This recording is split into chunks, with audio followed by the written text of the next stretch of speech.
अस्सलामुअलैकुम, आप देख रहे हैं समा। मैं हूं फवाज और मैं हूं सिद्रा मीर। आगे बढ़ते हैं। सुप्रीम कोर्ट ने एहतसाब अदालत को नैब रेफरेंसेस का फैसला 24 दिसंबर तक सुनाने का हुक्म दे दिया। नवाज शरीफ के वकील ख्वाजा हारिस को 17 दिसंबर तक दलाइल मुकम्मल करने की हिदायत की है। चीफ जस्टिस ने रिमार्क्स दिए हैं कि बहस का वक्त होता है, अलिफ लैला की कहानी नहीं सुनानी। इस्लामाबाद से आदिल तनूली की रिपोर्ट। अल अजीजिया और फ्लैगशिप रेफरेंस की समाअत 10 दिसंबर तक मुकम्मल नहीं हो सकती, मजीद वक्त दिया जाए। एहतसाब अदालत का डेडलाइन में 8वीं मरतबा तौसीह के लिए सुप्रीम कोर्ट से रुजू। दलाइल बर वक्त मुकम्मल न करने पर चीफ जस्टिस और नवाज शरीफ के वकील ख्वाजा हारिस में तल्ख कलामी। चीफ जस्टिस ने रिमार्क्स दिए, तासुर है आप केस लटका रहे हैं, आपको हफ्ता और इतवार को भी दलाइल देने का कहा मगर आपने एतराज कर दिया। क्या बड़े वकील का ये रवैया होता है? ख्वाजा हारिस बोले, मेरी तवानाई आप जैसी नहीं कि छुट्टी के रोज भी काम कर सकूं। अदालत चाहती है तो दलाइल छोड़ देता हूं। चीफ जस्टिस ने जवाब दिया, आपने दलाइल देने हैं, अलिफ लैला की कहानी नहीं सुनानी जो इतना वक्त चाहिए। 17 दिसंबर तक दलाइल मुकम्मल करें। एहतसाब अदालत को भी 24 दिसंबर तक फैसला सुनाने का हुक्म। दूसरी जानिब एहतसाब अदालत में अल अजीजिया रेफरेंस की समाअत के दौरान नवाज शरीफ के वकील ख्वाजा हारिस के दलाइल चौथे रोज भी मुकम्मल न हुए। जज अरशद मलिक ने रिमार्क्स दिए, ऐसा कोई सबूत नहीं कि तारक शफी मियां शरीफ के बेनामीदार थे। ख्वाजा हारिस के दलाइल की तारीफ भी की। समाअत पीर को फिर होगी। मुझे क्यों निकाला के बाद नवाज शरीफ ने क्या निकला का नया सवाल कर दिया। कहते हैं बताया जाए 2.5 माह से गिरफ्तार शहबाज शरीफ से क्या निकला। जरदारी के इल्जाम पर कहा, नैब का कानून उन्होंने नहीं मुशर्रफ ने बनाया, अब हम भुगत चुके, बाकी भी भुगतें। इस्लामाबाद से सुहेल रशीद की रिपोर्ट। क्यों निकाला मुझे, क्यों निकाला? नवाज शरीफ को इस सवाल का जवाब तो अब तक समझ न आया। अब मियां साहब का नया सवाल है, क्या निकला? एहतसाब अदालत में साफियों से गैर रस्मी गुफ्तगू में पूछने लगे, शहबाज शरीफ को 2.5 माह तक गिरफ्तार रखकर क्या निकला? आशियाना से क्या निकला? साफ पानी से क्या निकला? कौम भी यही पूछेगी, बताया जाए क्या निकला। डॉलर की ऊंची उड़ान पर भी साबिक वजीर आजम परेशान। बोले, मेरे दौर में डॉलर मेरी इजाजत बिना 10 पैसे भी ऊपर नहीं जाता था। वजीर आजम की मंजूरी के बगैर ये होना भी नहीं चाहिए। अल्लाह की बरकत से हमने सब कुछ किया, मगर अल्लाह की ये बरकत यू टर्न से नहीं आई। क्या मुल्क कबल अज वक्त इंतखाबात का मुतअम्मल हो सकता है? इस सवाल के जवाब में बोले, मैशत हर चीज की मुतअम्मल हो सकती है मगर मौजूदा हुकूमत की नहीं। सहाफी ने पूछा, अगली बार हुकूमत में आए तो क्या नैब को बदल देंगे? बोले, नैब अब जैसा है वैसा ही रहना चाहिए, हम तो भुगत ही चुके, अब बाकी भी भुगतें। सवाल हुआ, आजकल आप खामोश क्यों रहते हैं? बोले, जाती वजूहात हैं, बोलने का दिल ही नहीं करता, जितनी बातें की हैं उनका भी दिल नहीं करता। पैरागॉन हाउसिंग केस में कैसर अमीन भट्ट ने ख्वाजा साद रफीक के खिलाफ शर्मनाक इंकशाफात किए। पंजाब के वजीर इत्तलात फैयाजुल हसन चौहान कहते हैं, लोहे के चने वाली सरकार हो या बैम्बिनो सिनेमा वाली, सब चाहते हैं कि पाकिस्तान में एहतसाब वाली सरकार ना हो। पंजाब असम्बली में मीडिया से गुफ्तगू करते हुए उन्होंने मजीद क्या कहा, सुनते हैं। कैसर अमीन भट्ट वादा माफ गवाह बन गए हैं और उन्होंने जो इंकशाफात किए हैं वो इंतहाई शर्मनाक हैं। जब नवाज शरीफ साहब और शहबाज शरीफ साहब बख्तर बंद गाड़ियों में पेशियां भुगत रहे थे सन 2000 में, उस वक्त ये लोहे के चने वाली सरकार पैरागॉन हाउसिंग सोसाइटी की बुनियाद रख रहे थे। लोहे के चने वाली सरकार हो, बम्बिनो सैनमे वाली सरकार हो या मीटर रीडर वाली सरकार हो, क्या एक ही शो पर वलवला है। पाकिस्तान के अंदर एहतसाब वाली सरकार ना हो। कल डीजी नैब ने एक बात कही, 3-3, 4-4 बीवियां आ रही हैं, हर एक के लिए अलग डिनर, हर एक के लिए अलग नाश्ता, तो मौज मेला लगा हुआ है। अभी सही तरीके से एहतसाब नहीं हुआ है। तो हमजा शहबाज साहब को फिर कहूँगा, आ जा तेन अखियां ढीक दिया। 5 दिन से मैं मैसेज दे रहा हूँ, जनाबे वाला आ जाओ, लेकिन वो इधर आने के बजाय एहतसाब अदालत जाके गुंडागर्दी कराए। कल वजीर आज़म इमरान खान ने अमरीकी सदर डोनाल्ड ट्रंप के खत का बाज़ाब्ता जवाब देने का फैसला कर लिया। सिफारती ज़राए के मुताबिक वजीर आज़म इमरान खान ने अमरीकी सदर के खत के जवाब की तैयारी के लिए दफ्तर खारजा को हिदायत जारी कर दी हैं। खत के जवाब के लिए दफ्तर खारजा में मुशावरत हुई, मुसव्वदे की तैयारी भी शुरू कर दी गई है। वजीर खारजा शाह महमूद कुरैशी जवाबी मुसव्वदे की तैयारी की बराह रास्त निगरानी कर रहे हैं। जवाबी खत का मुसव्वदा आइंदा हफ्ते तक मुकम्मल किए जाने का इम्कान है। वज़ीर आज़म इमरान खान ने अमरीका को ख़बरदार कर दिया है कि पाकिस्तान को किराए की बंदूक न समझे। अमरीका की जंग बहुत लड़ चुके, अब वही करेंगे जो मुल्की मफाद में होगा। वाशिंगटन से बराबरी की सतह पर ताल्लुकात चाहते हैं।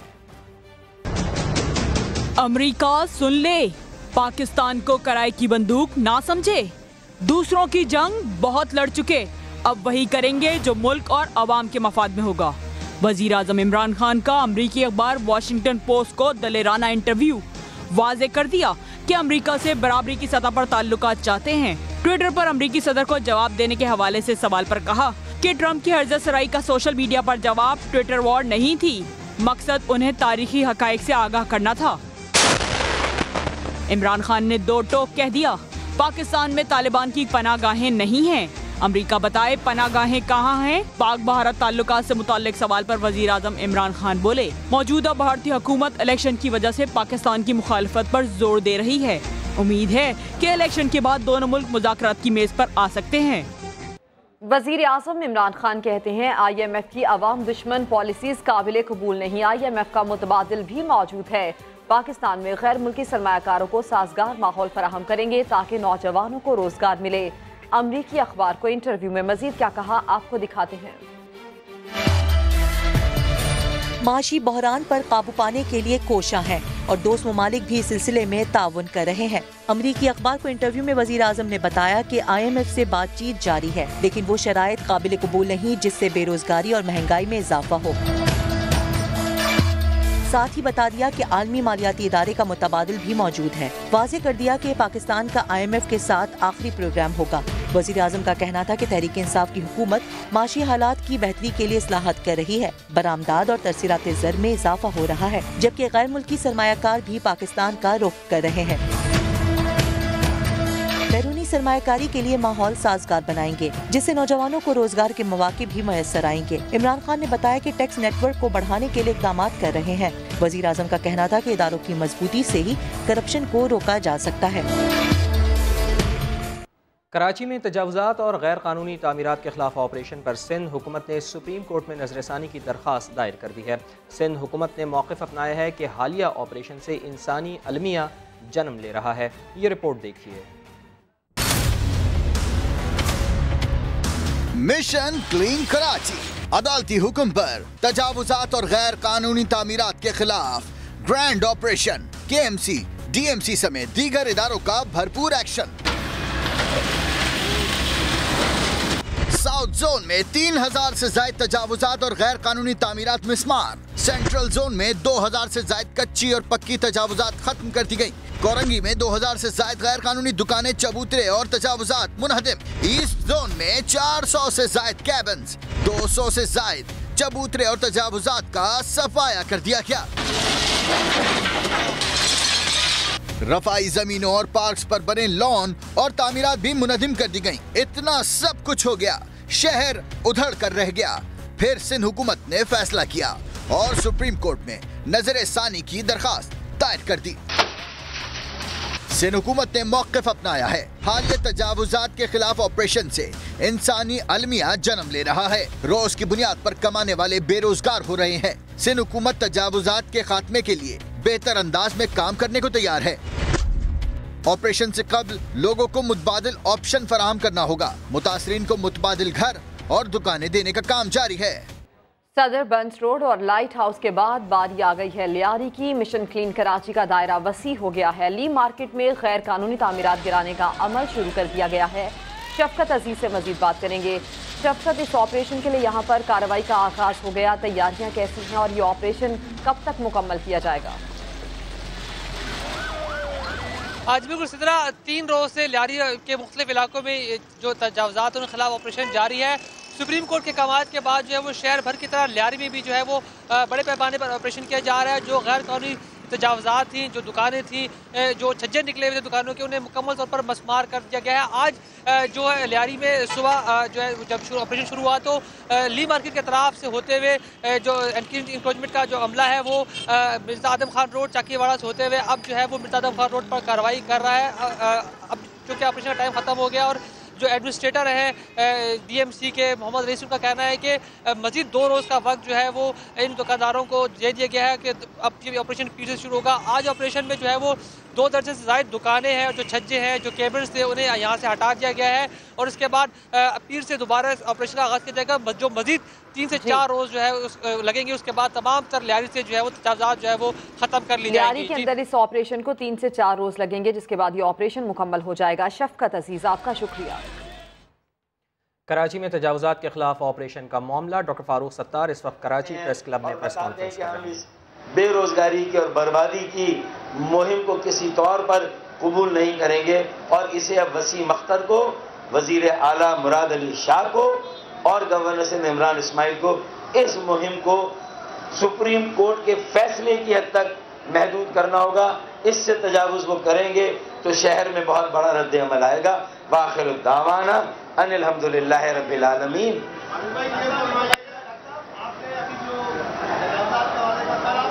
Doctor Farooq Sattar press conference कर रहे थे। इलाही तेरी चौखट पर भिखारी बन के आया हूँ। सानिहा हवेलियां को 2 बरस बीत गए मगर तैयारा हादसे की तहकीकात मुकम्मल ना हो सकी। ATR तैयारा गिरने की वजह फनी खराबी थी या इंसानी गलती, कई सवालात के जवाब ना मिल सके। हर दिल अजीज जुनेद जमशेद समेत 48 अफराद जाँ भाग हुए। इस्लामाबाद से नूरुल अमीन दानिश की रिपोर्ट। 7 दिसंबर 2016 की अलमनाक शाम जब चित्राल से इस्लामाबाद वापस आने वाली PIA की परवाज 661 को हवेलियां के करीब फरिश्ते अजल ने आ लिया। कंट्रोल टावर पर मेडे मेडे की आवाज गूंजी और पायलट ने कहा जहाज का इंजन फेल हो चुका। कुछ देर बाद मुसाफिर थे न तैयारा, जमीन पर बस मलबा रह गया। एशियन हुकाम कहते हैं तहकीकात मुकम्मल होने से कबल कुछ नहीं कह सकते। इन इंक्वायरीज का कोई इतने जल्दी जवाब नहीं आता, इसमें थोड़ा टाइम लगता है क्योंकि सिविल एविएशन उसको इन्वेस्टिगेट करती है। पांच दफ़ा वो जो मैन्युफैक्चरर होता है उनसे भी उनका रब्ता होता है। जब सारी रिपोर्टें जमा हो जाती हैं तो उसके बाद वो रिपोर्ट शाया करते हैं। PIA के 661 के ब्लैक बॉक्स की डिकोडिंग के लिए इटली और फ्रांस से मुआवनत ली जा रही है। हवेलियां त्यारा हादसे में मारूफ मजहबी स्कॉलर जुनेद जमशेद समेत 48 अफराद अपने प्यारों से बिछड़ गए थे। नूरुल अमीन दानिश, समा, इस्लामाबाद। जुनेद जमशेद का जब जिक्र आए करोड़ों दिल दुख आ जाए, निगाहों में नमी आ जाए। आज भी यकीन नहीं आता कि इतनी हर दिल अजीज हस्ती दुनिया से रुखसत हो चुकी है। आज दूसरी बरसी है, सब जुनेद जमशेद को याद कर रहे हैं। ऐसी ज़मीन और आसमां। जुनेद जमशेद हमेशा दिलों में जिंदा रहेंगे। एक ब्रेक लेते हैं लेकिन उससे पहले न्यूज़ अपडेट। थर में ग़िज़ाई किल्लत से बच्चों की हलाकत का मामला, चीफ जस्टिस ने हकीकी मसाइल जानने के लिए 12 दिसंबर को खुद थर जाने का फैसला कर लिया। आज खुद नोटिस केस में सुप्रीम कोर्ट ने थर में सरकारी मुलाजिमीन के हालात बेहतर बनाने का हुक्म दे दिया।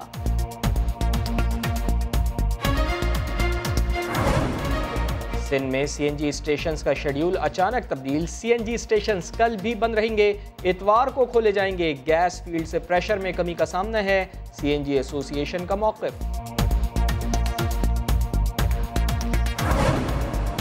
और वज़ीर इत्तलात पंजाब फयाजुल हसन चौहान से गैर मुल्की रेसलर्स की मुलाकात। गैर मुल्की रेसलर्स का खुशी का इजहार, कहा पाकिस्तान आकर खुशी हुई, लाहौर की सकाफत दिलकश है।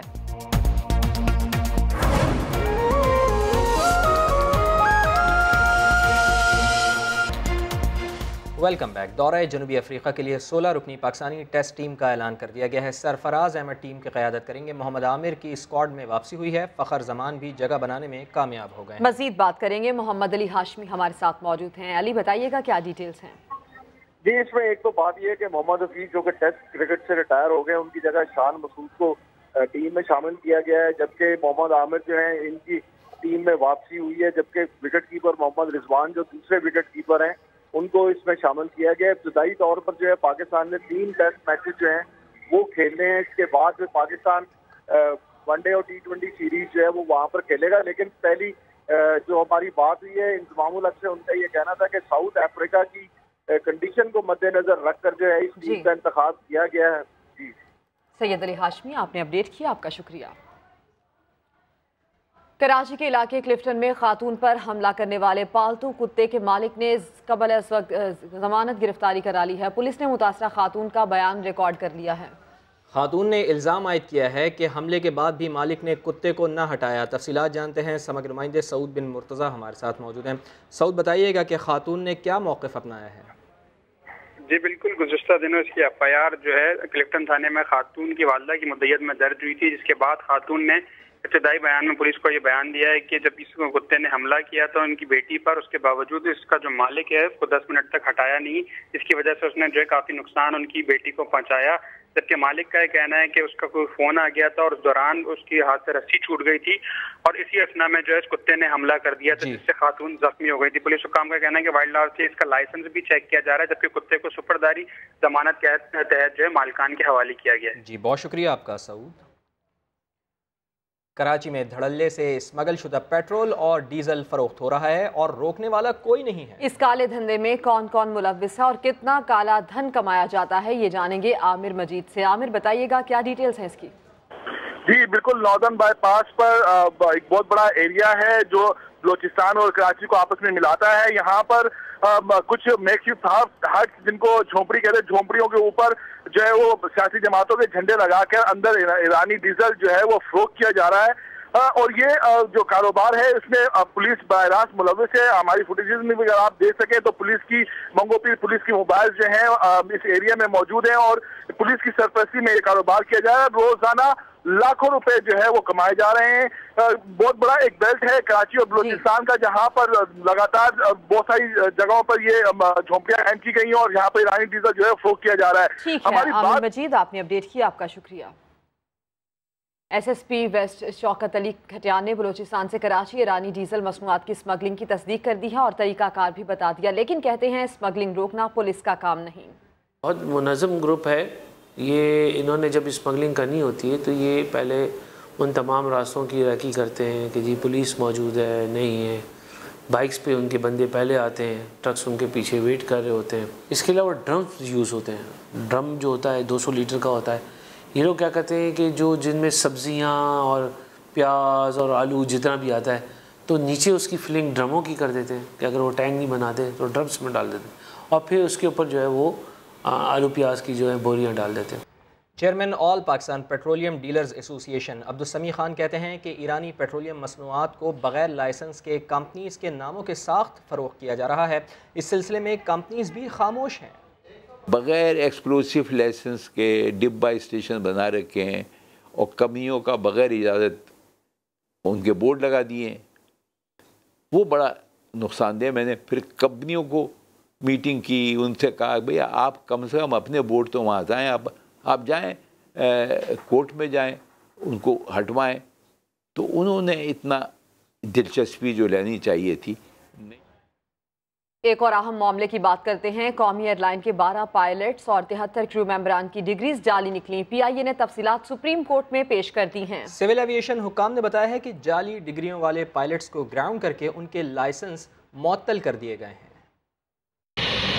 बाकमाल लोगों की सर्विस तो लाजवाब थी ही, उनकी तालीम का भी कोई जवाब नहीं। PIA के 12 पायलट्स और 13 क्रू मेंबरान की डिग्रियां ही जाली निकली। कौमी एयरलाइन ने तफसीलात सुप्रीम कोर्ट में पेश कर दी।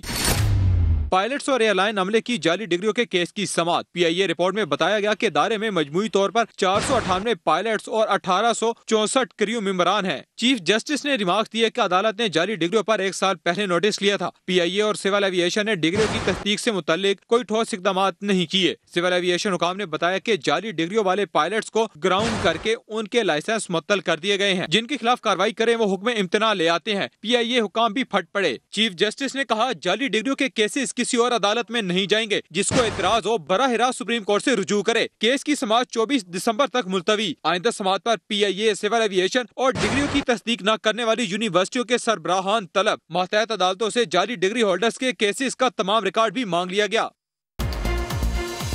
वज़ीर आज़म इमरान खान से chairman NAB justice retired Javed Iqbal ने मुलाकात की है। वज़ीर आज़म ने नैब की कारकर्दगी पर एतमाद का इजहार किया है। इमरान खान का कहना था कि नैब को मजबूत बनाने के लिए पुरअज़्म है। अब्बास शब्बीर से मजीद बात करेंगे। अब्बास, इस मुलाकात की क्या डिटेल्स हैं आपके पास?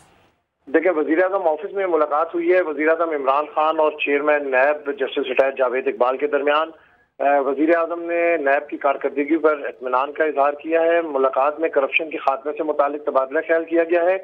वज़ीर आज़म ने करप्ट अनासर के खिलाफ कार्रवाई में हर मुमकिन ताउन की यकीन दहानी करवाई है और वज़ीर आज़म ने कहा है कि करप्शन के हवाले से हुकूमत की जीरो टॉलरेंस यकीन दहानी कराई गई है। अब्बास शब्बीर, आपका शुक्रिया। मुंतखब नुमाइंदों के हवाले से भी मजीद बात करेंगे। सख्त सर्दी में मुंह से धुआं निकलते तो आपने देखा होगा, लेकिन आइसक्रीम खाते हुए मुंह से धुआं निकलना कुछ मुनफरिद है। इसी मुनफरिद आइसक्रीम के बारे में रिपोर्ट करेंगे मुल्तान से अमजद मलिक।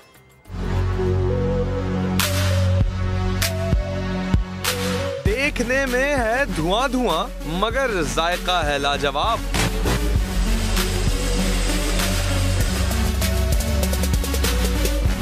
धुएं के साथ लुत्फ देती अपनी तर्ज की मुनफरिद आइसक्रीम मुल्तानियों की पसंद बन गई।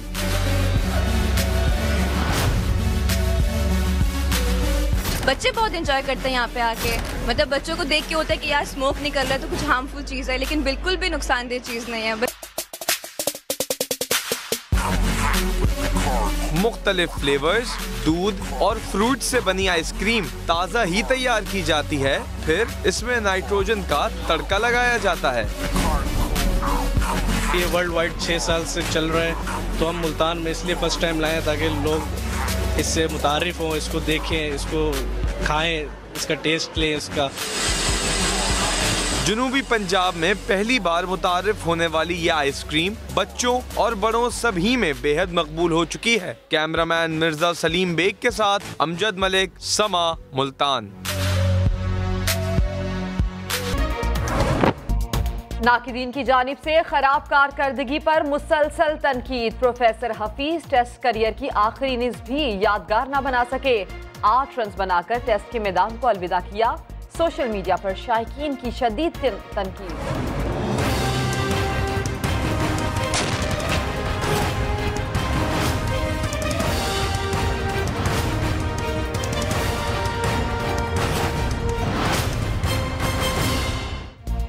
अब वो करेंगे जो हमारे मफाद में होगा। वज़ीर आज़म इमरान खान का अमरीकी अखबार को इंटरव्यू में दो टोक मौक़िफ़ कहा। अमरीकी जंग में पाकिस्तान ने बहुत कुछ खोया है, अब हम किसी और की जंग नहीं लड़ेंगे, हम आपके लिए किराए की बंदूक नहीं हैं। वाज़े कर दिया कि पाकिस्तान में तालिबान की कोई पनाहगाह नहीं है।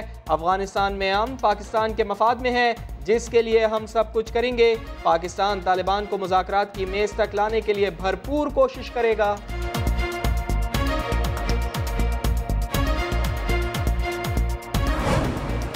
IMF की अवाम दुश्मन पॉलिसीज काबिले कबूल नहीं। IMF से बातचीत जारी है। अमरीकी अखबार को इंटरव्यू में वजीर आजम कहते हैं मुआशी बहरान पर काबू पाने के लिए कोशा है। हुकूमत मुआशी हालात की बेहतरी के लिए इस्लाहात कर रही है।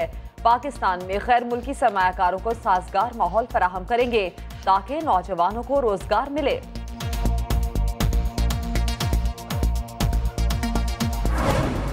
पाकिस्तान का अमरीकी सदर की जानिब से लिखे गए खत का जवाब देने का फैसला। वज़ीर आज़म इमरान खान की हिदायत पर दफ्तर खारजा में मुशावरत। खत के जवाबी मुसविदे की तैयारी शुरू। जवाबी खत का मुसविदा आइंदा हफ्ते तक मुकम्मल किए जाने का इम्कान। चीनी काउंसलेट पर हमले में मुलव्विस दहशतगर्दों के सहूलतकारों के करीब पहुंच चुके नामजद दहशतगर्दों और साथियों की गिरफ्तारी के लिए इकदाम कर रहे हैं। CTD ने चीनी काउंसिल खाने पर हमले की रिपोर्ट पेश कर दी। मुकदमे में कलअदम तंजीम के चीफ समेत 7 कमांडर्स भी नामजद। क्यों निकाला मुझे, क्यों निकाला? मैं पूछना चाहता हूं, क्यों निकाला? मुझे क्यों निकाला के बाद मियां नवाज शरीफ ने क्या निकला का नया सवाल कर डाला। कहते हैं बताया जाए 2.5 माह से गिरफ्तार मियां शहबाज शरीफ से क्या निकला। ये भी कह दिया कि नैब का कानून मैंने नहीं, परवेज मुशर्रफ ने बनाया। अब चाहता हूं कि नैब जैसा है वैसे ही चले। हम भुगत चुके हैं, बाकी भी भुगतें। हुकूमत पर भी तनकीद। बोले मेरे दौर में डॉलर पूछे बगैर 10 पैसे भी ऊपर नहीं जाता था। सुप्रीम कोर्ट का एहतसाब अदालत को नैब रेफरेंसेस का फैसला 24 दिसंबर तक सुनाने का हुक्म। नवाज शरीफ के वकील ख्वाजा हारिस को 17 दिसंबर तक दलाल मुकम्मल करने की हिदायत। चीफ जस्टिस ने रिमार्क्स दिए बहस का वक्त होता है, अलिफ लैला की कहानी तो नहीं सुनानी। दूसरी जानिब अल अजीज या रेफरेंस में वकील सफाई के हदमी दलाल चौथे रोज भी मुकम्मल ना हो सके। लोहे के चने वाली सरकार हो, बम्बिनो सैनमे वाली सरकार हो या मीटर रीडर वाली सरकार हो, या एक ही शो पर वलवला है। पाकिस्तान के अंदर एहतसाब वाली सरकार ना हो। सब चाहते हैं कि पाकिस्तान में एहतसाब वाली सरकार ना हो। ख्वाजा साद रफीक ने 2000 में पैरागॉन हाउसिंग की बुनियाद रखी। उस दौर में नवाज शरीफ बख्तरबंद गाड़ियों में पेशियां भुगत रहे थे। ये सब परवेज मुशर्रफ से डील के बगैर मुमकिन नहीं था। पंजाब के वजीर इत्तलात फैयाजुल हसन चौहान कहते हैं पैरागॉन केस में कैसर अमीन बट वादा माफ गवाह बन गए। उनके इंकशाफात शर्मनाक हैं। इलाही तेरी चौखट पर भिखारी बन के आया हूँ। दिल दिल पाकिस्तान को पाकिस्तानियों के दिल में बसाने वाले और अपनी नातों से रूहों तक पहुंचने वाले नातख्वां जुनैद जमशेद को बिछड़े 2 बरस बीत गए। पॉप गुलूकार से नातख्वां और फिर मजहबी स्कॉलर तक का सफर, छोटी सी जिंदगी में सब कुछ देख लिया। हर दिल अजीज जुनैद जमशेद की यादें आज भी ताज़ा। 2 बरस कबल होने वाले सानहा हवेलियाँ की तहकीकात मुकम्मल ना हो सकी। तैयारा गिरने की वजह फनी खराबी थी या इंसानी गलती आज तक मालूम ना हो सका। चित्राल से इस्लामाबाद जाने वाली परवाज के हादसे में जुनैद जमशेद समेत 48 अफराद जाँ बहक हुए थे। कौमी एयरलाइन के 12 पायलट्स और 73 क्रू मेंबरान की डिग्रीज जाली निकली। PIA ने तफसीलात सुप्रीम कोर्ट में पेश कर दी। अदालत ने सिविल एविएशन और PIA और डिग्रीज की तस्दीक न करने वाली यूनिवर्सिटीज के सरबराहान को तलब कर लिया।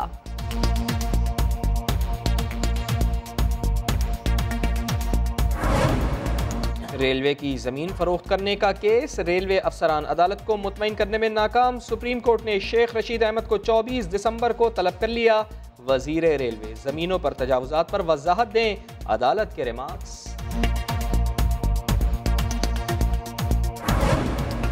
कराची में तजावुजात के खिलाफ ताबड़तोड़ कार्रवाइयां जारी। ओल्ड सिटी एरिया में ऑपरेशन, ली मार्केट के अतराफ मशीनें चल गईं। गुलिस्तान जौहर में भी ऑपरेशन, पहलवान गोट से कामरान चौरंगी तक मकानात, दुकानें और हद से तजावुज करने वाली फुटपाथ को भी साफ कर दिया गया। तजावुजात के खिलाफ ऑपरेशन, सिंध हुकूमत ने सुप्रीम कोर्ट में नजरसानी दरख्वास्त दायर कर दी। तजावुजात ऑपरेशन से इंसानी अलमिया जन्म ले रहा है, रोजाना की बुनियाद पर कमाने वाले बेरोजगार हो रहे हैं। सुप्रीम कोर्ट ऑपरेशन के हुक्म पर नजरसानी करे, दरख्वास्त में मौक़िफ़।